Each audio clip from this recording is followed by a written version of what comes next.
Hello friends, welcome to my channel low whites 906। आज की इस वीडियो में हम एक इम्पोर्टेंट केस लो डिस्कस करेंगे। बामदेव पानीगरी वर्सेस मनोरमा राज 1974 का एक केस लो है। ये ट्रांसफर ऑफ प्रॉपर्टी एक्ट 1872 के सेक्शन 3 के ऊपर बेस्ड है।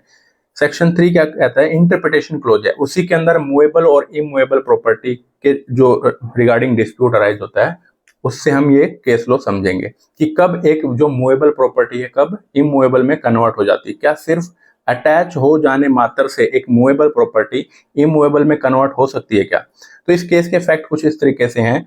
प्रफुल्ल कुमार राज जो होते हैं वो एक राजा से एक जमीन का टुकड़ा मॉर्गेज पे लेते हैं, यूसी फ्रक्चर मॉर्गेज। उसमें होता क्या है कि आप एक कंसिडरेशन के बदले में उस जमीन को यूज कर सकते हो टेम्परेरी पीरियड के लिए। तो प्रफुल्ल कुमार राज जो है वो उस जमीन के ऊपर एक चलता फिरता सिनेमा घर बनाते हैं। बेसिकली वो कच्चा सिनेमा घर होता है, टेंट वगैरह लगा करके उन्होंने वो सिनेमा घर बना रखा था, जिसका नाम था कुमार टूरिंग टॉकीज के नाम से। अब होता क्या है कि जो प्रफुल्ल कुमार है उनके पास इतना सफिशिएंट टाइम नहीं था कि वो खुद से मैनेज कर सके उस सिनेमा हाउस को, और उन्होंने उस सिनेमा हाउस को चलाने के लिए, मैनेज करने के लिए अपने फ्रेंड के ऊपर ट्रस्ट किया, बामदेव पानीगरी जिनका नाम है, उनको वो मैनेज करने के लिए दे दिया। अब इसी दौरान होता क्या है, जो बामदेव पानीगरी है वो एक राजा जिससे उन्होंने मॉर्गेज पे वो जमीन उठाई थी, उस जमीन को रिलीज करवा करके अपने नाम पे मॉर्गेज करवा लेते हैं उसका। अब इस चीज का जो प्रफुल्ल कुमार है उनको जब पता चलता है तो वो बामदेव को 1961 की मई में उनको वो नोटिस भेजते हैं, और जिसका जवाब वो अगले ही महीने में, जो बामदेव अगले मंथ में उनका रिप्लाई कर देते हैं 1961 में ही, जिसमें उन्होंने क्लियरली डिनाई किया कि ये आपका इस पे भी कोई भी टाइटल बनता नहीं इन चीजों के ऊपर। अब होता क्या है कि जो प्रफुल्ल कुमार है वो किसी तरीके से बीमार चल रहे थे तो उनकी डेथ हो जाती है। डेथ के बाद 1965 में 5 साल के बाद में उनकी वाइफ जो है वो जो सिनेमा के इक्विपमेंट से और उन सब के ऊपर अपना राइट क्लेम करती है, जिससे बामदेव डिनाई कर देता। तो इसलिए ये सूट फाइल किया जाता है कि वो रिकवरी करना चाहती थी अपने इक्विपमेंट्स को। अगर वो इक्विपमेंट्स को रिकवर नहीं कर पाती है तो अल्टरनेटिवली वो 19,833 रुपए का जो अमाउंट है वो रिकवर करना चाहती है बामदेव से। अब इस केस में लीगल इशू क्या अराइज होता है? दो लीगल इशू बेसिकली अराइज होते हैं इसमें। पहला क्या है? Whether on the facts and in circumstances the suit for recovery of possession of the cinema equipments and the diesel oil engine and their accessories, or in the alternative for the recovery of their value, is barred by the limitation as pleaded by the defendant. Defendant ये plead लेता है कि जो ये present suit है ये barred by limitation है, मतलब टाइम लिमिटेशन से बार्ड हो गया है। अब इस चीज को हम आगे ऑब्जर्वेशन जब पढ़ेंगे तो समझेंगे कि किस तरीके से टाइम लिमिटेशन से बार्ड होता है। और दूसरा लीगल इशू क्या अराइज होता है? Whether the plaintiff husband and after his death plaintiff is entitled to the cinema equipment and the diesel oil engine and their accessories. क्या प्लेंटिफ के जो हस्बैंड थे उनका ओनरशिप थी उनके ऊपर, और उनके डेथ के बाद में प्लेंटिफ की, मतलब प्लेंटिफ इस केस में जो प्रफुल्ल कुमार थे उनकी वाइफ है, तो प्लेंटिफ के हस्बैंड मतलब प्रफुल्ल कुमार, क्या उनकी ओनरशिप बनती है और उसके बाद उनकी वाइफ की? ये दूसरा लीगल इशू अराइज होता है। अब कोर्ट के ऑब्जर्वेशन के ऊपर चलते हैं।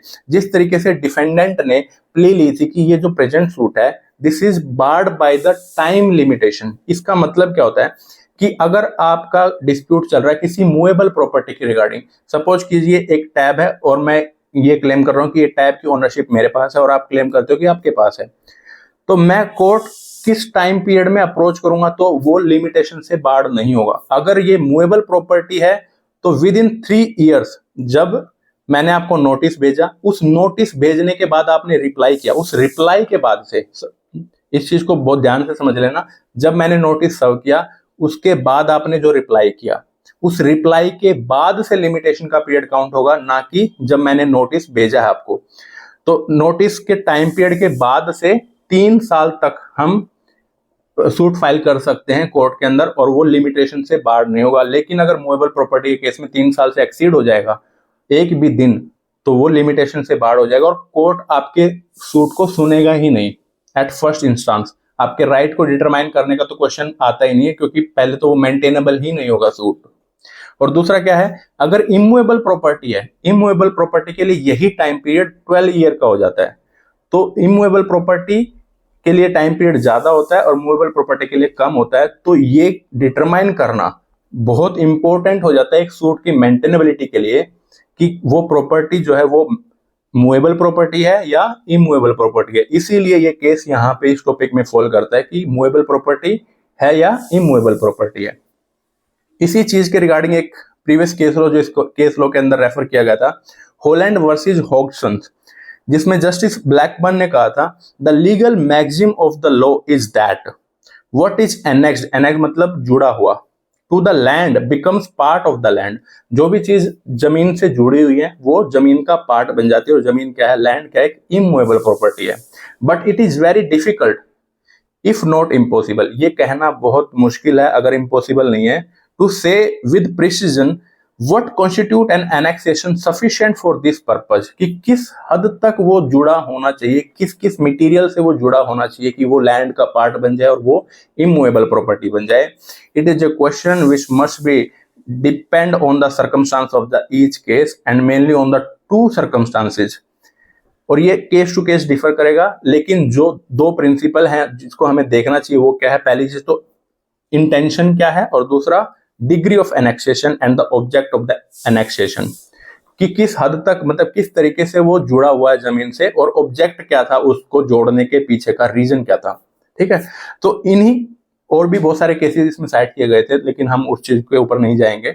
सिर्फ जो दो टेस्ट ले डाउन किए गए कि हमें दो टेस्ट लगाकर देखने होंगे अगर वो प्रॉपर्टी मूवेबल है या इमूवेबल है।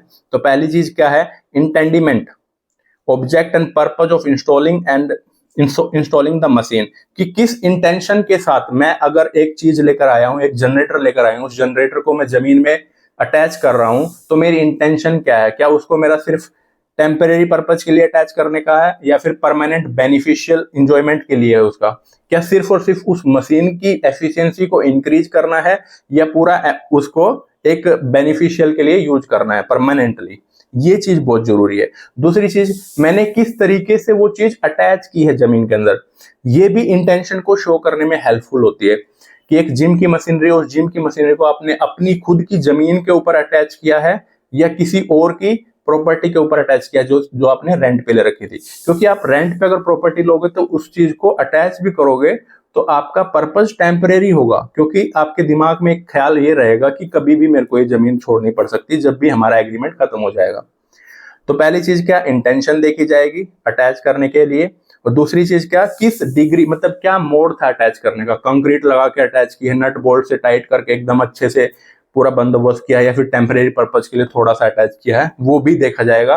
तीसरी चीज क्या देखते हैं कि अगर उस चीज को हटाते हैं तो जो प्रॉपर्टी है जहां पे वो अटैच कर रखी थी उसके ऊपर क्या इंपैक्ट पड़ेगा, कि क्या उसके हटा देने से वो प्रॉपर्टी जो जिसके ऊपर अटैच कर रखी थी पूरी की पूरी डिस्ट्रॉय हो जाएगी या कुछ चेंजेस नहीं आएंगे, वो चीजें भी हमें देखनी होंगी।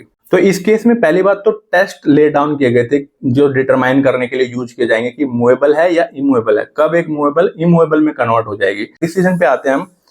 इसमें कोर्ट ने ये डिसाइड किया कि जो सिनेमा हाउस था वो एक टेम्परेरी पर्पज के लिए बनाया गया था, लीज पे प्रॉपर्टी ली गई थी, प्लस उनके पास जो सिनेमा हाउस रन करने का लाइसेंस था वो 1 साल के लिए था। तो ये भी डिटरमाइन करना बहुत जरूरी है कि क्या उसको सफिशिएंटली उसको बार बार रिन्यू करने पे लाइसेंस मिल सकता है कि नहीं मिल सकता, ये भी अनसर्टेनिटी है।